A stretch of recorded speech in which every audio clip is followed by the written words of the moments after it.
Salut à tous, c'est Ilyes. On se retrouve aujourd'hui pour une interview avec Ilian Bouafia, qui est un jeune combattant de MMA professionnel, auteur d'un KO au premier round. En plus de cela, pour son premier combat, il a parfaitement commencé sa carrière. Ilian n'est autre que l'un des partenaires d'entraînement de Khamzat Chimaev, qui, vous le savez, se prépare pour son combat contre Ned Diaz en main event de l'UFC 279 qui se passera le 10 septembre. Salem Ilian, comment tu vas? Salam Niles, ouais, ça va très bien, merci, grâce à Dieu, merci, ça va très bien.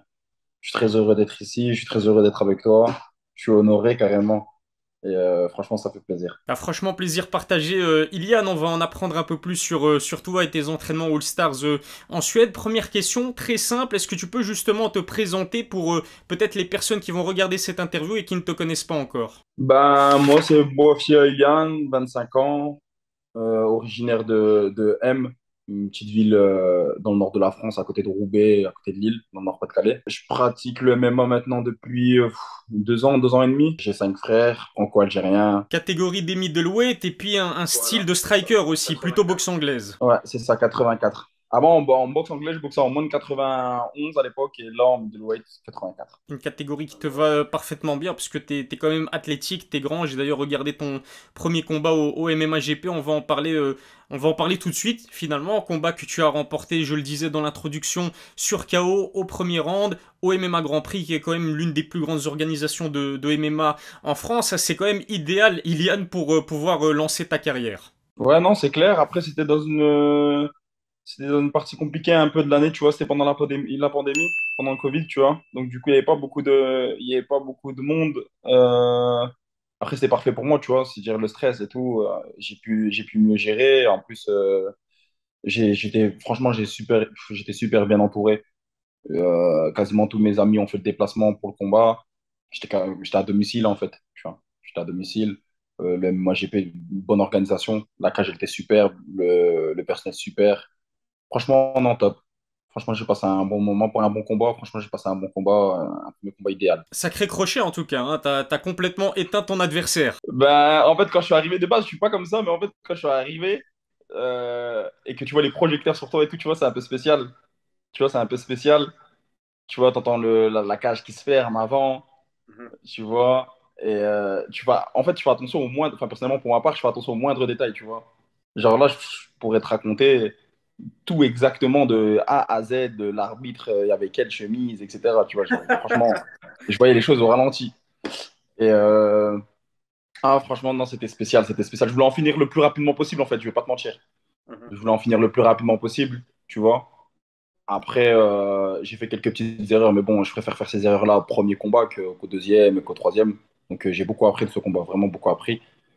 Et puis voilà, moi, j'attends le deuxième avec impatience, hein. Ça aussi, on va en parler, hein. On aimerait aussi revenir sur ton actualité personnelle. On va laisser quand même un petit peu de suspense avant d'en parler si tu le veux bien, Eliane. J'aimerais aussi qu'on parle du fait que actuellement tu t'entraînes au All Stars en Suède, qui est une salle réputée mondialement pour les combattants extraordinaires qui s'y sont entraînés. On peut parler notamment d'Alexander Gustafsson, qui est à mon avis le leader. Et puis il y a bien sûr Khamzat Chimaev qui a repris la relève. On peut parler aussi de la présence plutôt récente de Volkanos Demir. Et côté français, Oumar Sy s'y entraîner aussi souvent. Est-ce que c'est pour cette raison que toi aussi tu as décidé de t'entraîner au All-Stars, le fait que les combattants de haut niveau, il y en a énormément dans la salle? Non, moi, en fait, ça s'est fait tout simple. Je peux te raconter comment ça s'est passé. En fait, j'ai mon coach, mon guide, ma boussole, qui s'appelle Walid Seguir. C'est un combattant MMA français. Il me semble il y a 7 ans. Il y a 7 ans, il est venu s'entraîner ici. C'était l'un des tout premiers hors suédois à venir ici, tu vois. Et il est venu une fois, 2 fois, 3 fois, 4 fois, 5 fois. Et à force de venir, il a noué des liens avec les gens ici, tu vois, avec Majdi, par exemple, le cofondateur de la salle et le manager de Ramzat, Peterson, etc. Et il a noué des liens, etc. Avec Reza Madadi aussi, ex-combattant de l'UFC. Et du coup, il est venu et il me répétait sans cesse, là-bas, tu vas progresser, là-bas, tu vas progresser, là-bas, tu vas progresser. Et en fait, j'attendais juste le moment où j'étais prêt, tu vois. Parce que là-bas, ici, c'est difficile quand même. Si t'as pas l'habitude de t'entraîner, même si tu as l'habitude de t'entraîner dur, c'est difficile. Je sais- Franchement, je sais pas si les gens, ils ont déjà vu. La première semaine, quand je suis arrivé, j'ai compté, on a fait entre 16 et 18 entraînements en une semaine. Et c'est pas des entraînements c'est des entraînements qui durent des 1 heure et demie, tu vois. Ça m'arrive parfois de m'entraîner 4 fois par jour. C'est le meilleur club d'Europe, ça c'est sûr. Du monde, j'aurais pas la prétention de dire ça, mais en tout cas d'Europe, j'en suis sûr et certain. La qualité des entraînements, elle est folle. Franchement, elle est folle. Que ce soit la qualité des sparring, la qualité des entraînements, la qualité des entraîneurs. Parce que Andrea, Salam Fafou, etc., tu vois, c'est des gens qui sont d'expérience, c'est des gens que, tu vois, c'est des gens qui sont bons dans ce qu'ils font. Donc, non, franchement, ici, on est super bien. Donc, non, c'est pas par rapport à la renommée de la salle, etc. Je connaissais déjà, tu vois, mais moi, ça fait bien longtemps que je connais le All-Star. D'ailleurs, mon frère il était parti s'entraîner il y a 4 ans, et, lorsque Kamzat était inconnu, vraiment inconnu. Tu vois, je sais même pas s'il y avait un combat amateur. Je crois qu'il n'y avait qu'un seul combat amateur, il me semble. Et quand il est rentré, c'est à 4 ans, ouais. Quand il est rentré, il m'a dit, Liane, tu verras, il y a un mec, il s'appelle Kamzat. Je te jure, je te mens pas. Il y a un mec qui s'appelle Kamzat, il va arriver, il va tout casser. Et c'est ce qui est arrivé, regardez, aujourd'hui. Exactement, il a vraiment explosé au très haut niveau du MMA. J'aimerais parler justement de Khamzat Chimaev, qui est l'un de tes partenaires d'entraînement. Le Tchétchène s'est récemment autoproclamé comme étant l'une des plus grosses stars, si ce n'est la plus grosse star de l'UFC. On peut difficilement lui donner tort, parce qu'il est sans conteste possible actuellement l'attraction numéro un du côté de l'organisation numéro un du MMA. J'aimerais savoir, Iliane, comment se passent tes entraînements avec Khamzat en particulier? Franchement, ça se passe bien, j'apprends beaucoup. J'apprends énormément. Le mec, c'est un animal, c'est un extraterrestre. Tu vois, moi, quand on me disait ça, tu vois, je disais, ouais, tu vois, j'y croyais, tu vois, mais voilà, quoi. Tu vois, toute proportion gardée, tu vois, on est tous des êtres humains. Mais non, c'est vraiment une machine. C'est vraiment une machine. La première fois, en fait, comment ça s'est passé? Je suis venu la première fois, je suis resté 10 jours et il a vu que je me débrouillais bien, etc. Et j'ai tourné avec lui. Il est venu, il revenait de Norvège. Il revenait de Norvège, il était en train de s'entraîner avec Jack Hermansson. Ah, exact, ouais. Combat d'exhibition, non? Non, encore après. Il est parti Ok. quand il devait prendre Hermansson pour l'UFC Ah ouais, London. ouais. Il est parti s'entraîner là-bas en Norvège. Pas très longtemps, je crois une semaine, même pas. Et moi, j'étais déjà ici et il est revenu et il est venu, donc j'étais déjà là depuis une semaine, un peu moins. Et j'ai tourné avec lui et tout. Et déjà là, il m'avait choqué et il était pas super en forme. Mhm. Parce que je discutais avec les gens là-bas, ils m'ont dit non, là, il est pas en forme. Et je dis quoi, là, il est pas en forme? Ils m'ont dit non, là, il est pas en forme. Je dis ah. Je dis bah alors en forme. Et effectivement, quand je suis revenu la deuxième fois, en fait, ils m'ont appelé, enfin, j'étais avec Andreas, j'ai dit, Andreas, ça te dérange pas que je revienne? Et il m'a dit non, ça tombe bien, puisque il y a le combat contre Ned Diaz, et tu vois, t'as à peu près un profil similaire, entre guillemets, tu vois, boxeur gaucher et un peu léger longiligne. Donc, je suis venu, et le premier jour, ça a commencé directement. Donc, je sais pas déjà j'étais sparring numéro un, mais je pense que je suis la personne qui tourne le plus avec lui ce dernier mois. Donc, c'est parce que ça fait maintenant 1 mois et quelques que je suis ici. Je suis la personne que tous les jours, je tourne avec lui. Donc, non, il est impressionnant. Il est impressionnant. Qu'est-ce qui t'impressionne le plus en fait chez Khamzat Chimaev? Ça boxe. Franchement, moi, je me suis dit, t'as vu, généralement, les lutteurs, quand ils font la transition, ils frappent fort, en général, ils encaissent, en général aussi, mais, tu vois, techniquement, ils ont des lacunes, tu vois. Parce que la boxe, c'est un sport compliqué. Mais lui, après, je tiens à rappeler quand même qu'Andreas, le head coach, le coach principal d'ici, c'est l'ancien entraîneur de l'équipe nationale de Suède, de boxe anglaise. Tu vois, à mon avis, ils ont eu le temps de travailler et ça se voit. Mais en boxe anglaise, il frappe fort, il frappe vite, il bouge beaucoup, droitier, gaucher, et son cardio, bien évidemment. Son cardio, bien évidemment, parce que tu peux défendre comme tu veux. S'il veut t'attraper, il va t'attraper. Il y a une légende aussi sur Khamzat Chimaev. On sait qu'il est sans pitié pendant ses combats. Apparemment, c'est aussi la même chose lors des entraînements. Est-ce que tu confirmes ça ou c'est une légende? Le fait qu'il cherche même à finir peut-être ses partenaires d'entraînement. Dans la vie de tous les jours, en fait, c'est ça que j'ai pas compris, moi. C'est le truc qui m'a surpris. C'est le contraste entre l'humain, l'homme, et le sportif. Je te jure, Ilyes, j'ai rarement vu plus gentil et plus humble que lui en tant que sportif. Pourtant, le bonhomme, il a 4 millions d'abonnés, je crois, sur Instagram. Tout à Tu fait, ouais. vois, 4 millions d'abonnés sur Instagram, il doit être millionnaire à l'heure actuelle. Tu vois ce que je veux dire? Il a jamais refusé une photo.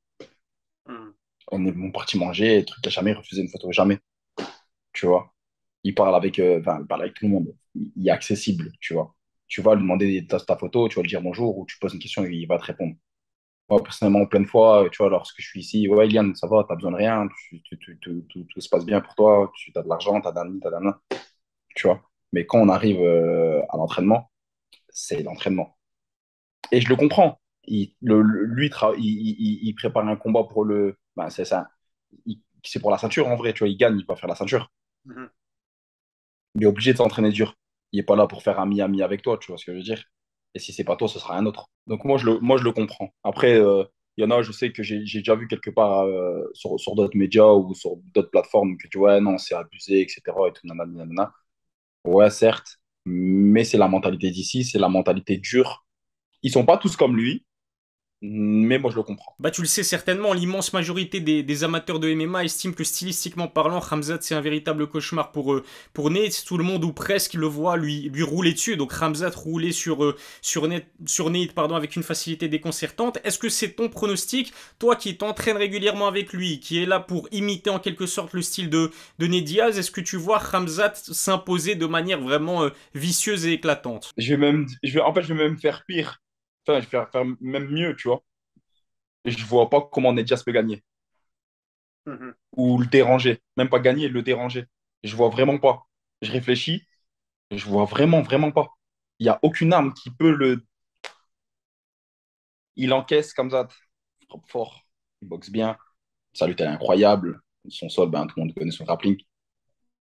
Je vais faire quoi, Nedjas? Je vois pas ce qu'il pourrait faire. Parce que même dans ce que Ned est le meilleur, hors cardio, je parle techniquement, en anglaise, parce que pour moi, c'est son domaine, tu vois. Les gens vont dire jiu-jitsu, mais pour moi, c'est plus son anglaise, tu vois, c'est plus de son anglaise que son jiu-jitsu. Son jiu-jitsu, ça fait bien longtemps qu'on l'a pas vu. Et ben, je trouve Kamzat meilleur que lui. Pour moi, c'est une démonstration. Après, en plus, connaissant Kamzat, je pense que c'est un mec qui aime bien les défis. Et Nedjaz n'a jamais été fini. Mhm. Tu connais la suite. Je dirais TKO, tu vois.